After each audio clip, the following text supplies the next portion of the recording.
তোমাদের রঘুবংশম চতুর্দশ স্বর্গের ব্যাখ্যাধর্মী প্রশ্ন কমপ্লিট হয়ে গেছে। একটা বড় কোশ্চেন দেওয়া ছিল, প্রশ্ন বলছি, উত্তর বলবে।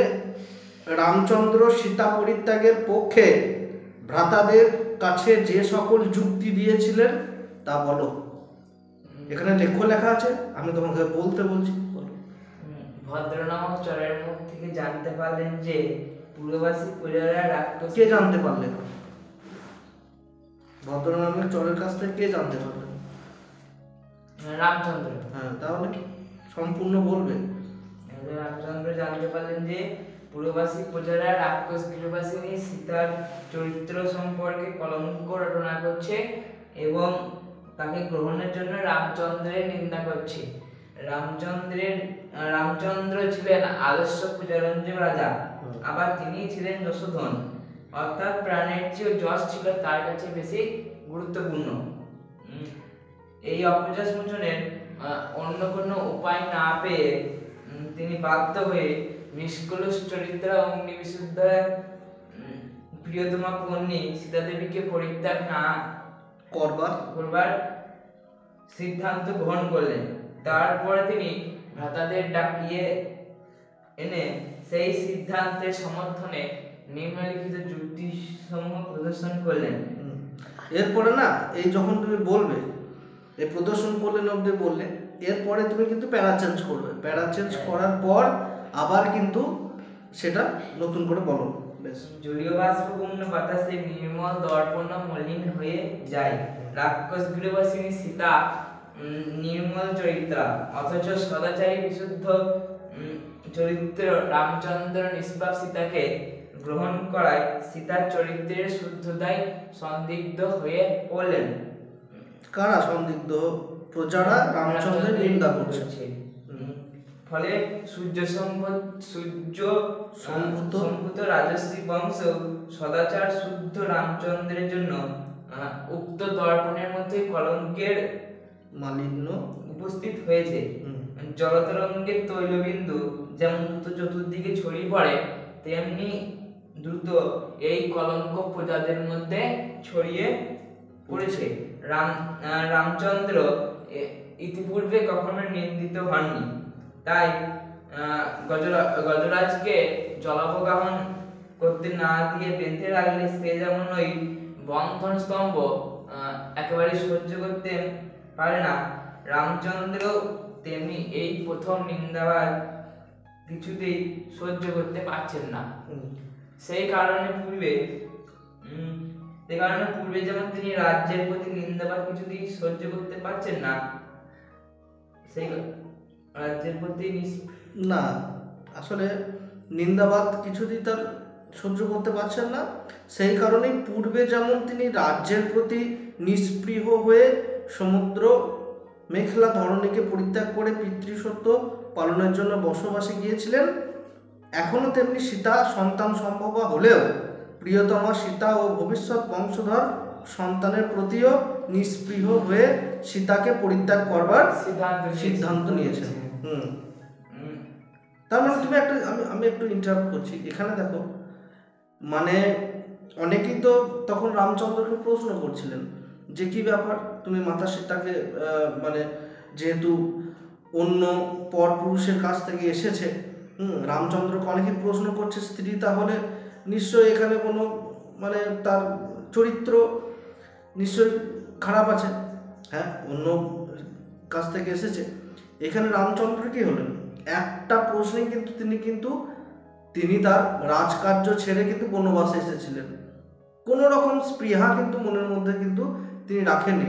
একটা কথাই কিন্তু তিনি তার রাজ্য ছেড়েছিলেন এবং বনবাসে গিয়েছিলেন। সেই রকমই প্রজাদের, মানে এখানে কিন্তু তিনি আত্ম অভিলাষা প্রচণ্ড এবং নিজেকে যেন নিন্দিত না হয় এবং প্রজাদের ভালোর জন্যই এখানে কিন্তু তিনি কি করলেন? তার স্ত্রীকেও ছেড়ে দিতে কিন্তু তিনি এক পাও কিন্তু পিছু পা হয়নি। আর যখন ছেড়েছিলেন তখন কিন্তু তিনি সন্তান সম্ভব ছিলেন কে? মাতা সীতা, তার গর্ভে কিন্তু পুত্র ছিল। ঠিক আছে, লবকুশ আমরা জানি। বেশের পরে বলো। সাধারণ লোকে চাঁদের উপর পতিত পৃথিবীর ছায়াকে চাঁদের কলঙ্ক বলে মনে করে। লোকাপবাদ এমনই প্রবল যে চাঁদের ওপর আরোপিত এই কলঙ্ক দূর করা সম্ভব হয়নি। অনুরূপভাবে সীতা অতি বিশুদ্ধা চরিত্রা হলেও প্রজাগণ কর্তৃক তার উপর আরোপিত কলঙ্কের লোকাপবাদ এত প্রবল যে তা দূর করা রামচন্দ্রের সামর্থ্যের অতীত। সীতাকে চিরতরে পরিত্যাগ করা ছাড়া এই উপবাদ দূর করার অন্য কোনো উপায় নেই। সীতা পরিত্যাগের ফলে বহু কষ্ট করে রাবণ প্রমুখ রাক্ষস বলপূর্বক সীতা উদ্ধার কার্যটি বিফল ব্যর্থ হয়ে গেল আশঙ্কা করা ঠিক নয়।